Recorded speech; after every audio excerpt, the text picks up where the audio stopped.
আমরা day to day প্র্যাকটিসে গ্যাস্ট্রিকের রোগী পেয়ে থাকি।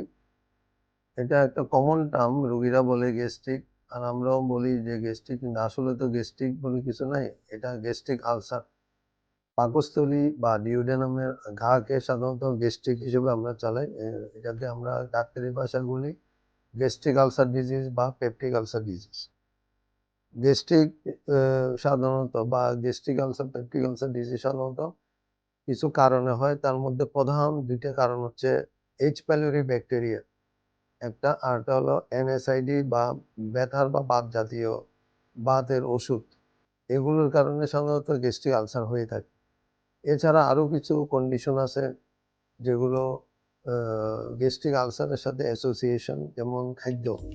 আমরা যদি ভাজি পোড়া তৈলাক্ত খাবার এগুলো খাই, এগুলি থেকে গ্যাস্ট্রিক বা অ্যাসিডিটি হতে পারে।